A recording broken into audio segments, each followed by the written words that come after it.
to this episode of The Voice on the Iowa blog, broadcast in the evening here in the U.S. Virgin Islands overlooking the Caribbean Sea.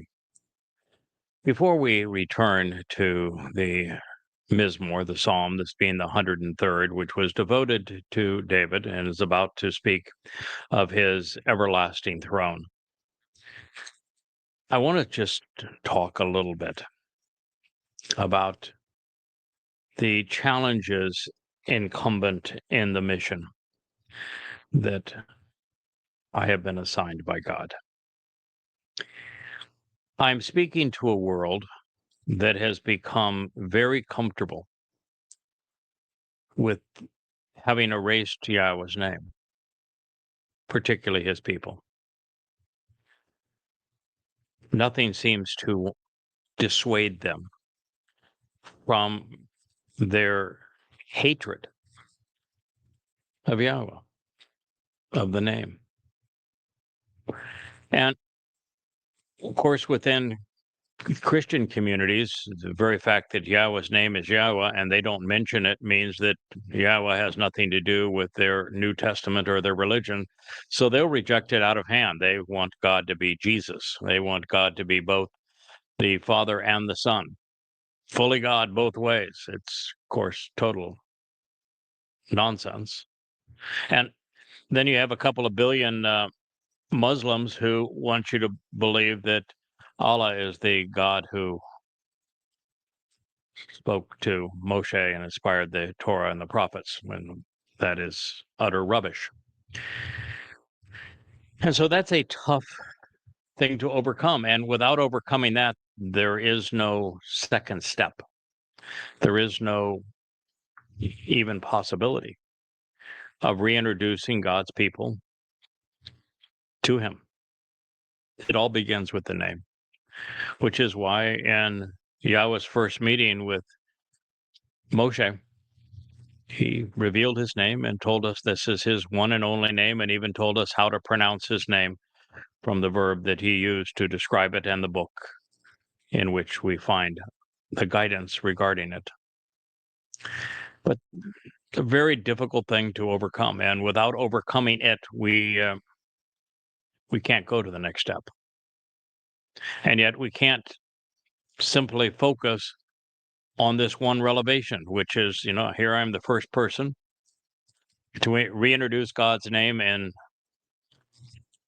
2,500 years. It's a significant accomplishment, since I painstakingly explain how one can prove that it is in fact pronounced Yahweh, doing so in the opening volume of An Introduction to God, and as part of numerous Yahowah blogs, including a short that I reposted just 2 days ago. And then we go beyond that, and we have to overcome the challenge of the Torah being besmirched in Christianity, discredited, and called the law, and having rabbis go along not only referring to Yahweh's guidance and teaching as law when it is nothing of the sort, but of them replacing it with their Talmud. And so to bring Yahweh's Torah teaching, his guidance, back to the foundation, the core of it all, and to position it correctly as guidance and teaching is difficult. But this must be done for there to be any hope of Israelites coming home. Then there's the challenge of correctly positioning the covenant and explaining that when Yahweh spoke with Abraham, he didn't even meet with him until he had walked away from Babel. He had come out of Babel, demonstrating that the prerequisite for having a relationship with Yahweh is walking away from Babel, which is the commingling and confusion of religion and politics, of truth and lies. And that as you go through the story, you'll find out that there are four other conditions that Yahweh establishes for covenant participation, and this is the narrative that introduces the covenant to us, and that not only do we have to walk away from religion, and which is of course anathema to the world, because 90% of the world is religious, and the requirement, the prerequisite for having a relationship with God is not being religious. It's a tough thing to get people to embrace when, as I say, 90% of people are religious, and God discriminates by saying, if you're religious, there is no chance that we're going to have a relationship.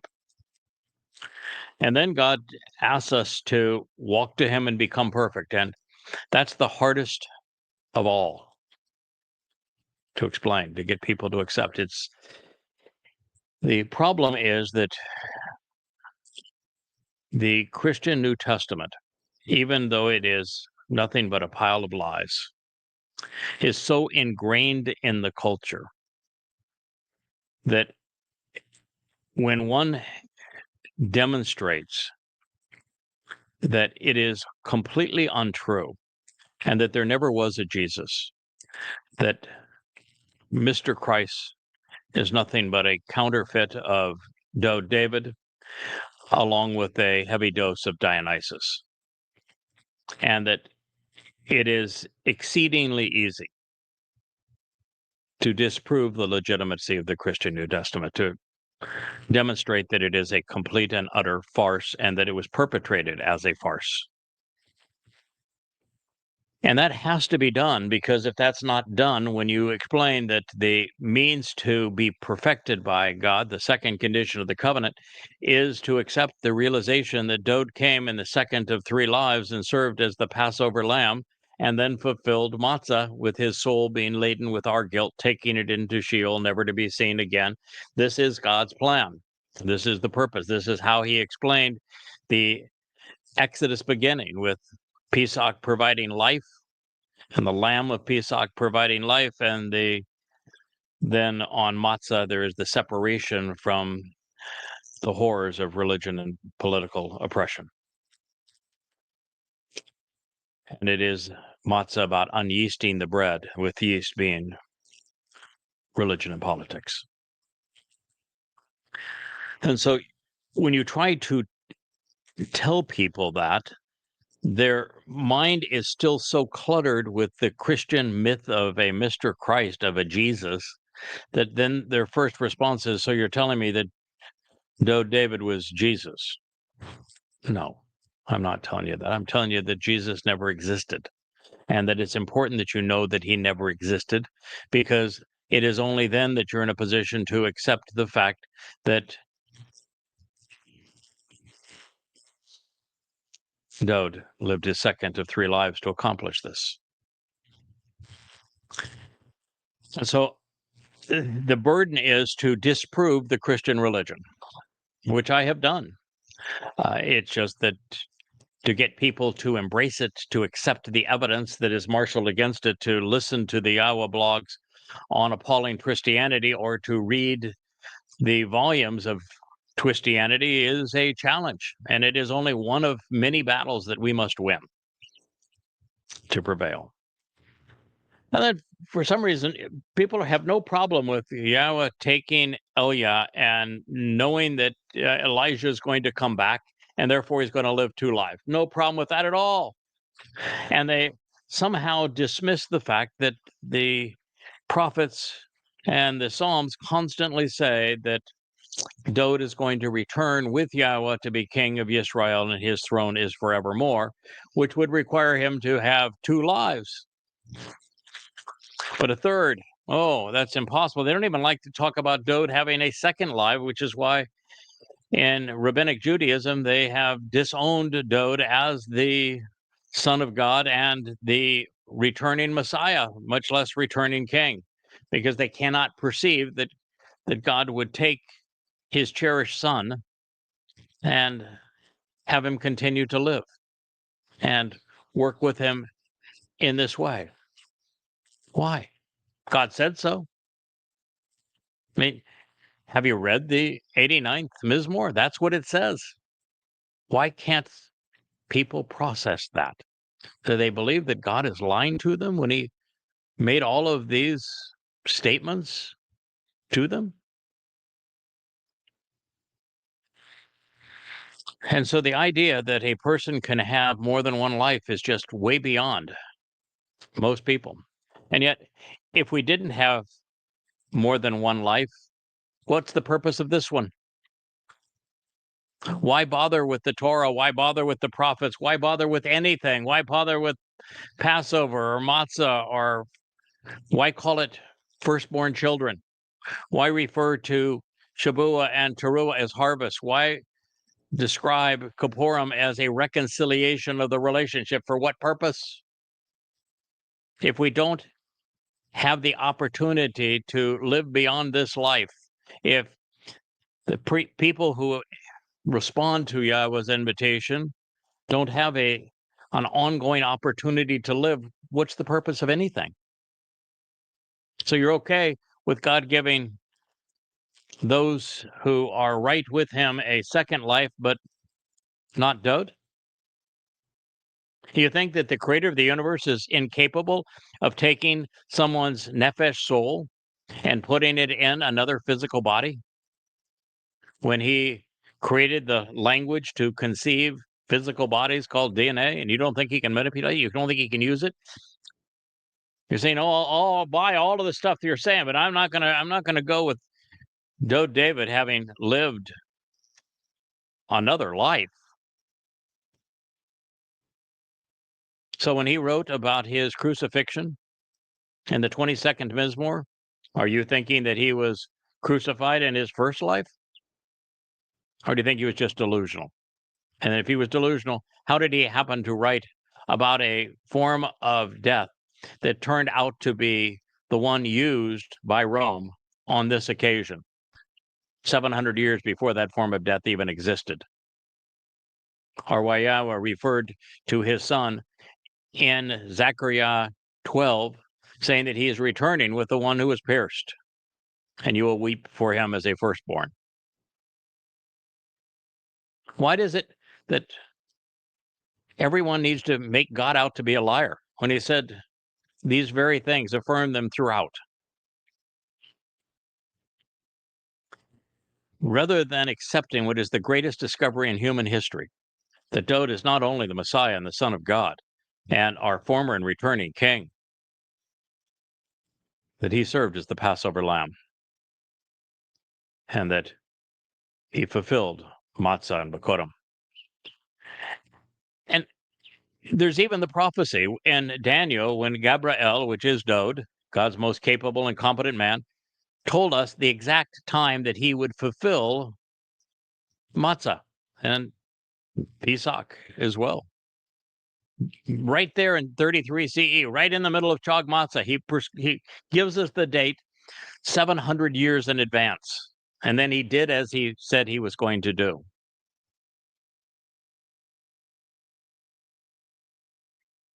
I'm just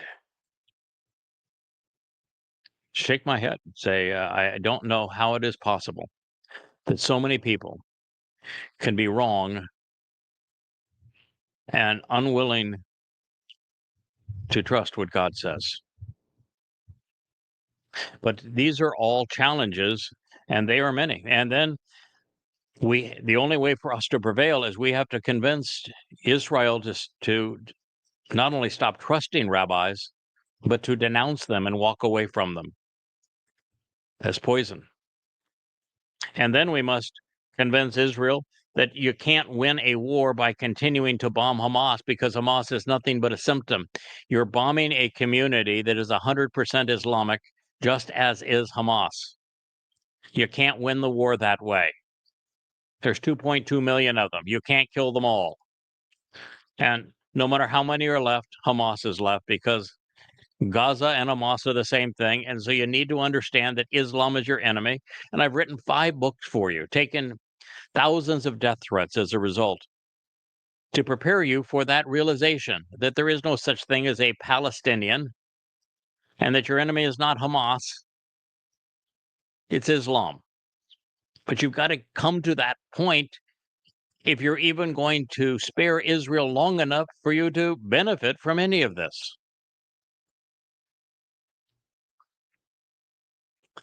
a very full plate that we have been given. And we need to prevail on all of these planes. We have to convince people that they should trust and rely on YAHOWAH, the third condition of the covenant. No faith, no beliefs, trust and rely, which means you need to know him.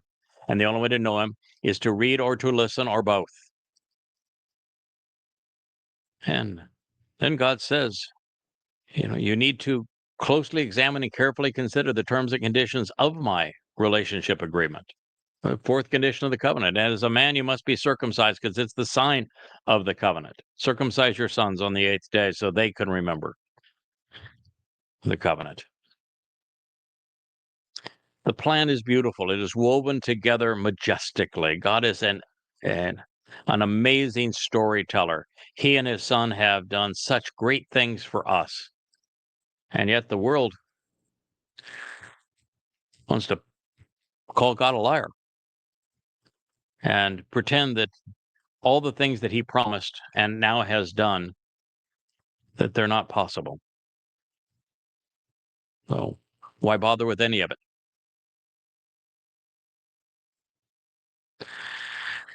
YAHOWAH, which is the proper pronunciation of the name of our Elohah, God, as directed by his Torah teaching, on our Haya existence and our Shalom reconciliation, has prepared and established, has fashioned and supports his throne. Whose throne? Who was the 103rd Mizmor written about? It says it quite plainly. Dod. It's Dod's throne. In the spiritual realm of the heavens with his sovereign realm, which means, guess what? Dod is in the sovereign realm of the heavens, and his throne exists there forever because Dod is there forever. And it serves as a proverb. It serves as a revealing word picture that has been drawn so that we might understand this. It's a mashal. Dod wrote the mashal, the Proverbs. It communicates by way of making visual and verbal comparisons to reveal everything. Everything. Mizmor lyrics to sing, Psalm 103:19. While it is true that YAHOWAH has established his seat of authority in the spiritual realm, since it is his nature to share everything with us, it is Dod, who is his co-worker, who will sit there. After all, the most vivid pictures in heaven and the kingdom of Dod were painted by the author of this mashal, of every mashal, as well as this Mizmor is written about him. And therefore, this could have been written and is to be interpreted that his is lowercase as it pertains to God's Son. I had somebody today saying, oh, God's Son is Israel. The children of Israel were presented as the children of Israel, but clearly YAHOWAH said that they are no longer his children. That's what it says in Hosea, doesn't it? And Benny is plural. When YAHOWAH speaks of Dod, he says, he is my son, singular. And it always is in the context of Dod's name being presented, and I am his father.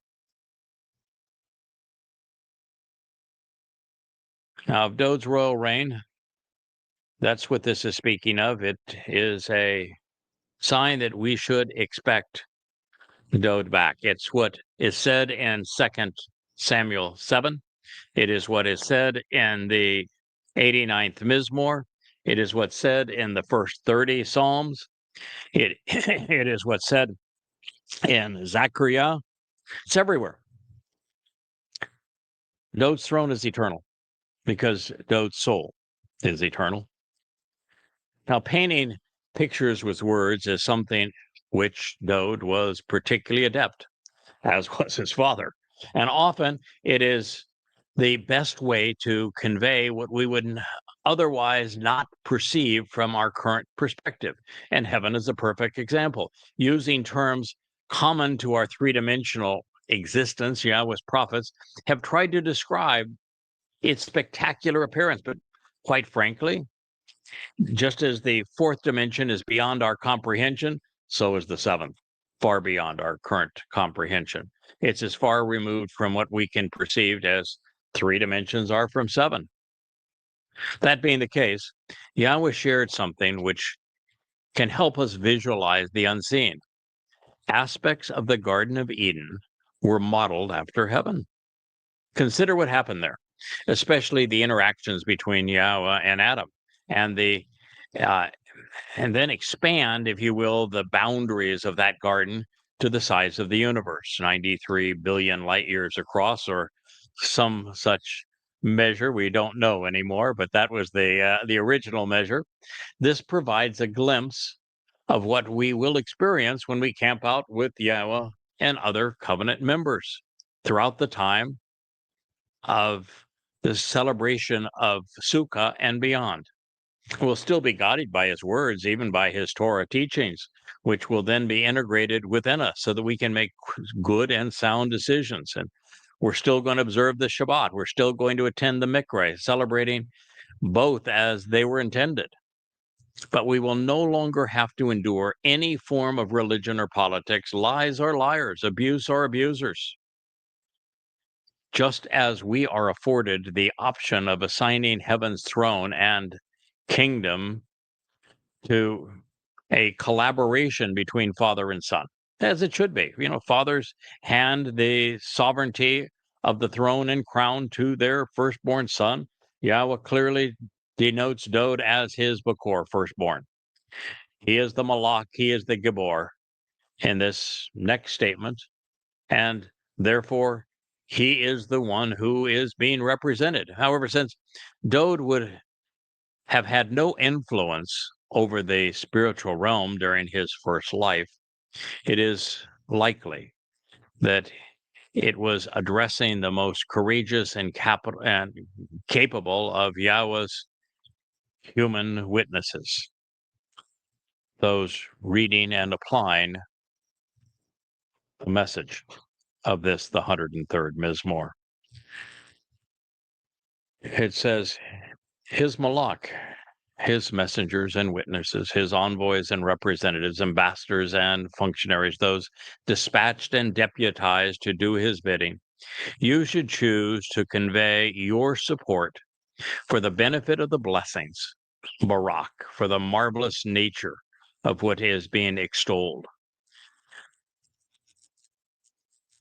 Of Yahweh,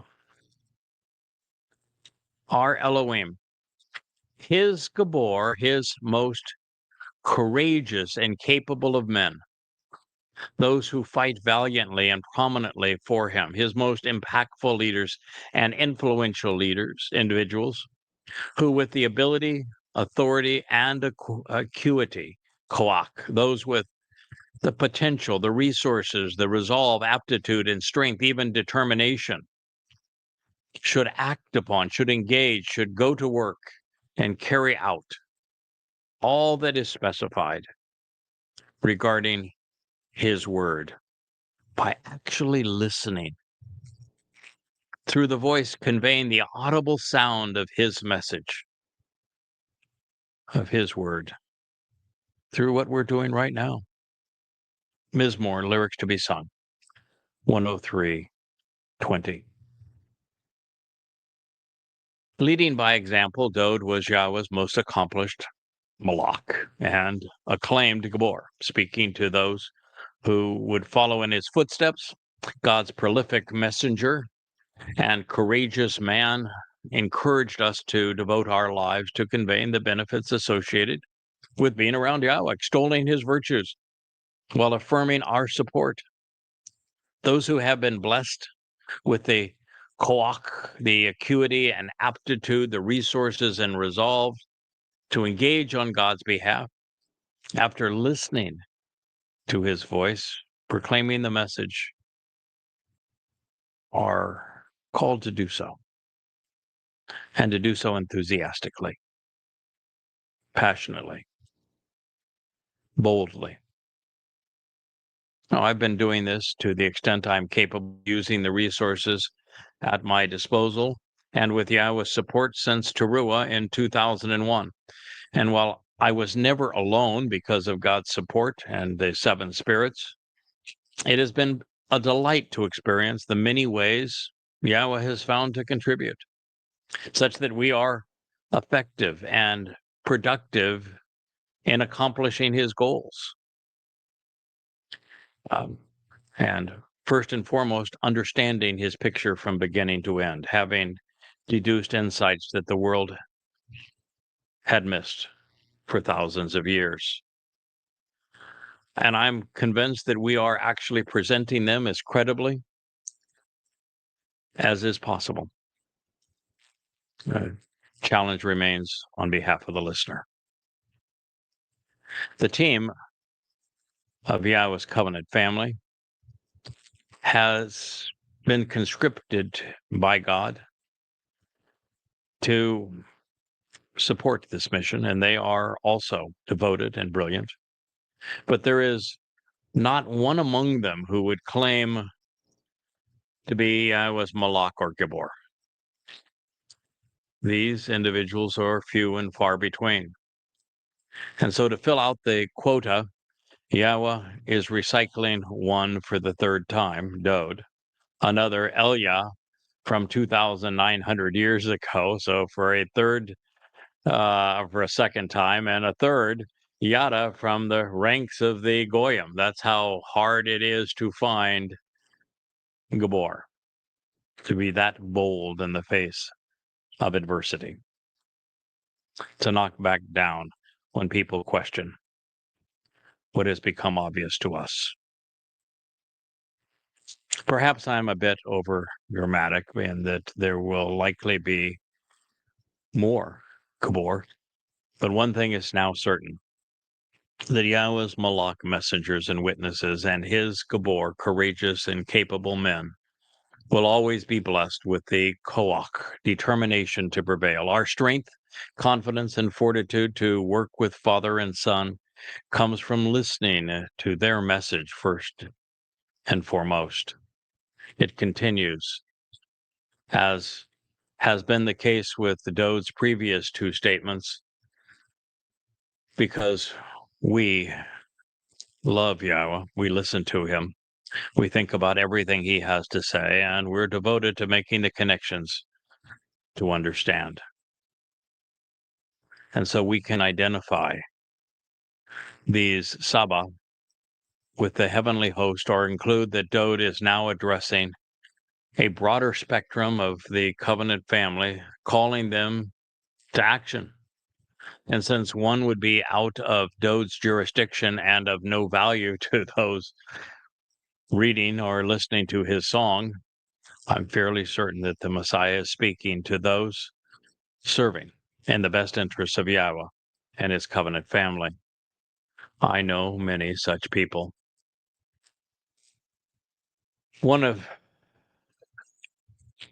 his Saba supporters serving him, the willing conscripts who have been mustered and sent out to assist in battle, Kol Saba, all who desire to project his influence and protect his interests, who go forth to fight his foes, including all who act on behalf by carrying out his instructions. You should choose to convey your support for the blessings and the benefits, and of your own free will extol the marvelous nature while communicating the positive things that are associated with Yahowah. Those rendering assistance and serving him, those performing a service and ministering in his interest, engaged to accomplish his will, his desire. Mizmor 103:21. All of his Ma'aseh workers accomplishing his every goal. Kol Ma'aseh Hu, everyone who labors on his behalf, expending the energy and resources, you should choose to convey your support for the benefit of extolling the marvelous nature of Yahowah in all of the places his influence is felt and his word pictures are considered. And what that tells me is that while our message to God's people, whether it be conveyed on Facebook, X, or YouTube, or Rumble, is going to resonate with those where God's mashal, his word pictures, are considered, and therefore not with those who will turn a blind eye to them. In other words, our goal is to present the truth, the whole truth, the complete truth. So help us God. And that to those who are intended to hear it, to respond to it, to accept it, to understand it, to engage based upon it, are among those that are influenced by the mashal.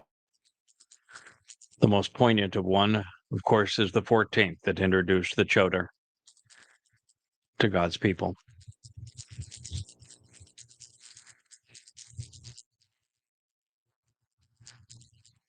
My soul, this continues, my consciousness, the essential aspect of my nature,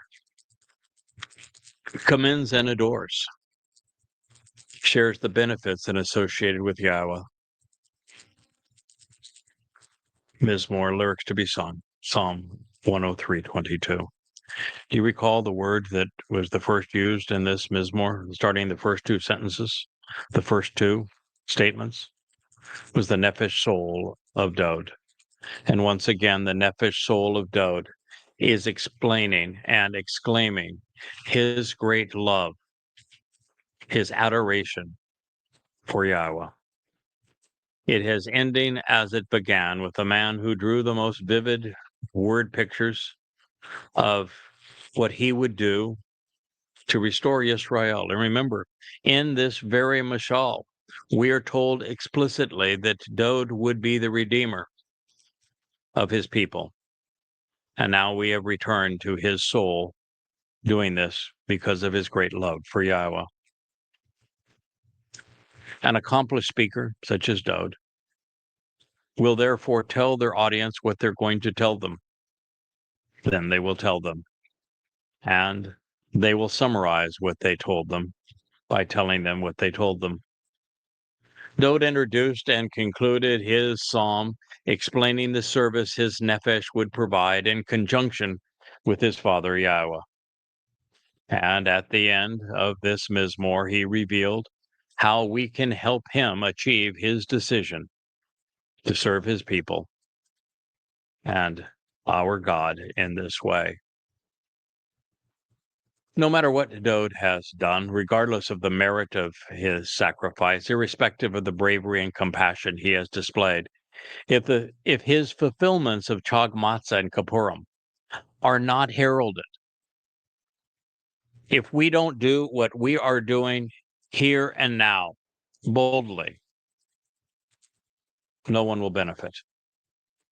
As powerful and as capable as our Father and his Son have been in doing all of this, of telling us what they were going to do and then doing it to perfect us, to immortalize us, to bring us into their family, fulfilling Pesach, Matzah, and Makurim in year 4000 Yah in exactly the way that they foretold. Because prior to us understanding that they did this together, no one knew it. And if no one knows it, no one can benefit from it. So as powerful and as capable as Yahowah and Dod are, they are still reliant upon capable witnesses and supportive co-workers to convey the message of the Bereth and the Mikre and of Father and Son, our Messiah and God, to Yisrael and to Yehudim. One of Yah's most strident criticisms of mankind is that very few are aware of what he and his Son have done on our behalf, and most are belligerent against him. Judaism exists to deny almost everything that Dowd accomplished. Christianity exists to steal it all. Islam exists to kill it all. The scope of their work is so seldom considered that if you were to ask a random individual to list the most important accomplishments in the history of the world, most would not recognize either name, Yahowah or Dowd's. Few would know what they achieved or why it's relevant to them. And most, even if you told them that Yahowah and Dowd did these things, are going to hate you for it, are going to demean you for it, are going to call you an idiot for it. And that is ironic, because those who seek to worship God, to claim that they know God, haven't invested the time to listen to anything he has to say about any of this.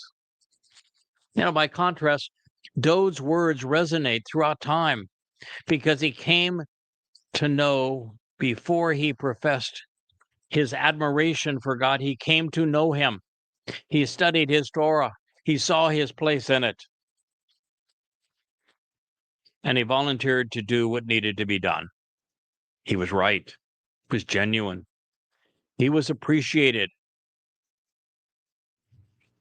He did his part, and now it's our time, according to this Mizmor, for us to do ours. If the places were vast, where Yahowah was clearly known, and if his influence was felt by many, what a wonderful world it would be.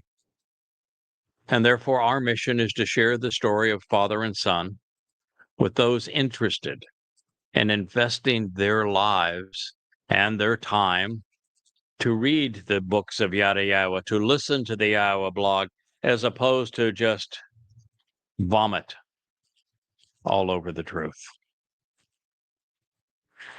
Now, that said, Dowd did not write, and we should not speak to the world at large. That is not our mission.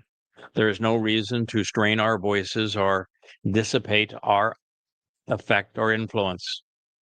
We seek to convey God's testimony to receptive ears and open minds. And so now it is important for us to run through this psalm once again, from beginning to end, with minimal interruption, so that you can know that it was about Dowd, and that Dowd is the man who worked with his father Yahowah to redeem and reconcile the relationship with his people. He did this for us, and yet there isn't one in a million humans that acknowledge what he has done. It begins with this introduction, the 103rd Psalm, or Mizmor. This is for Dowd. It is to Dowd, concerning the beloved, and about approaching through Dowd. My soul, my consciousness, the essential aspect of my persona, which can be observant and responsive, which conveys my personality, character, and attributes, as well as my experiences, Nefesh Ani. You have chosen to appreciate and acclaim, sharing the benefits of the association with you, Yahowah, along with that which is within me, through and accompanied by his set-apart name. 1031. My soul, your desire is to commend and adore, being thankful for the benefit of sharing the blessings of the association with Yahowah. You will never overlook, you will never ignore, you will not forget any of his accomplishments and resulting benefits. Who forgives? Who removes the culpability from consideration so as to provide a pardon from all of your errant thinking, wrongdoing, erroneous statements, and distorted opinions? And who promotes restoration for everything which incapacitates and sickens you, all of your diseases and disabilities?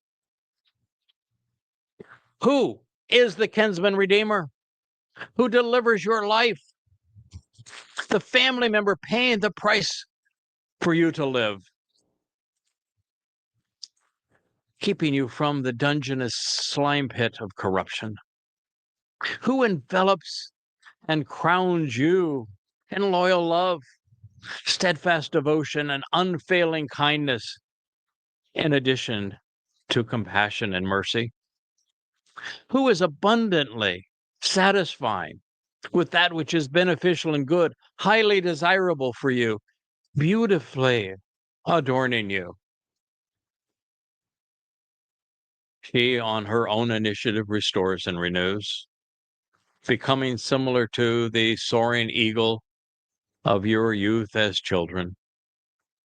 Yahweh does what is right, engaging honestly and fairly, showing good judgment, and executing judgment on behalf of all who are unjustly exploited, defrauded, and deceived.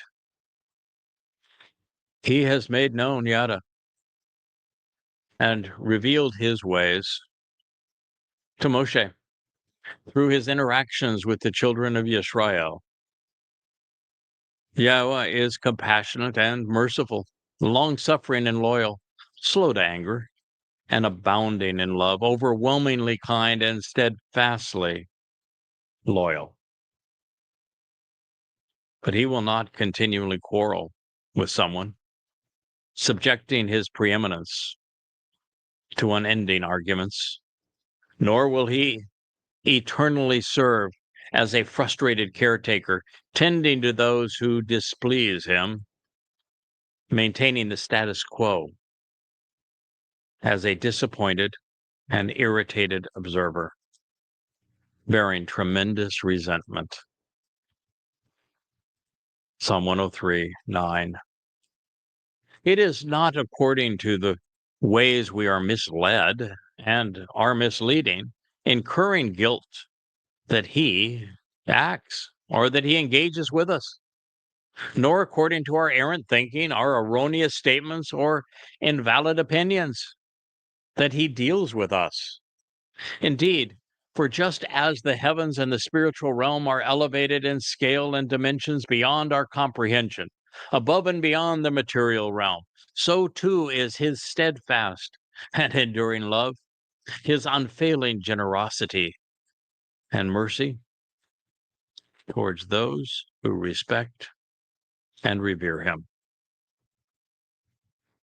As far as the sunrise in the east is from the incinerating light, it is from the setting sun to the west where darkness follows. So far removed from us are the revolting and rebellious behaviors that have been taken away.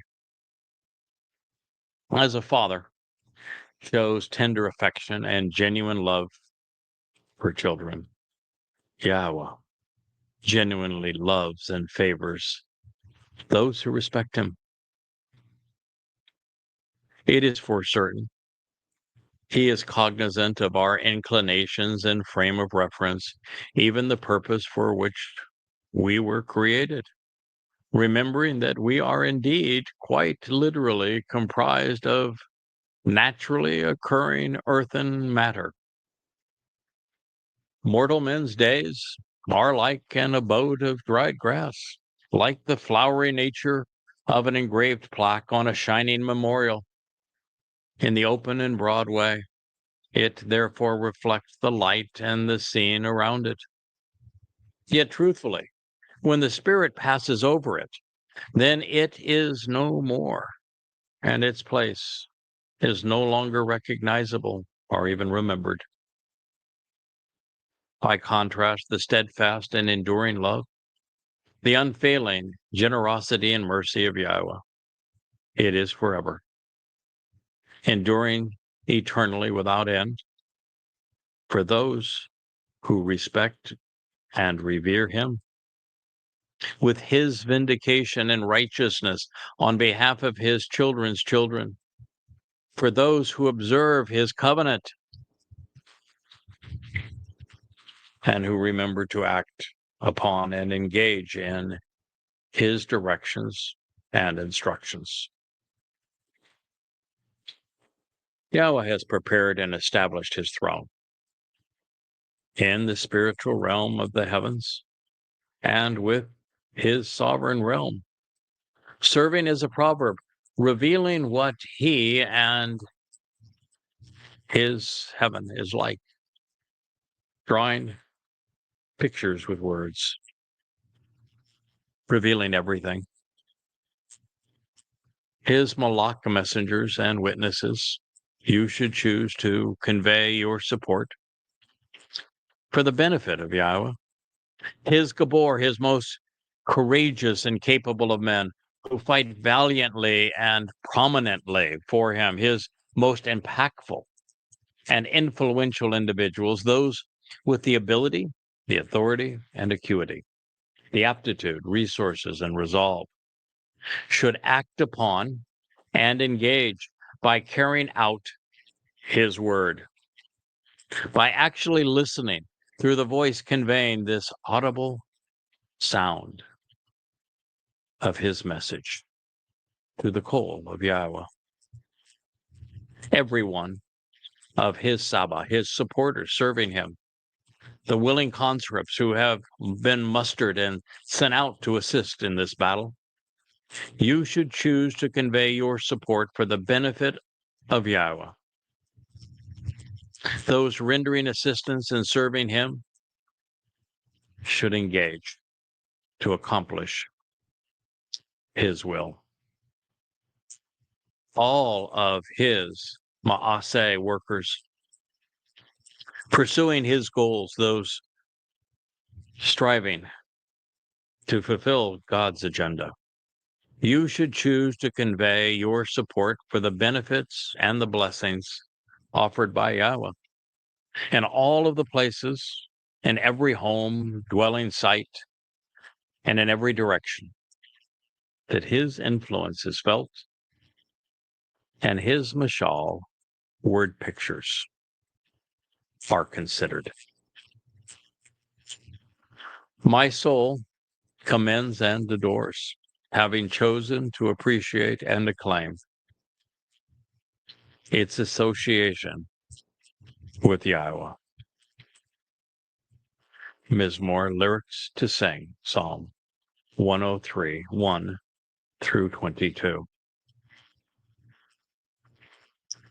He has done his part brilliantly. And now it is time for us to serve him in this way, doing so as brilliantly as we are able.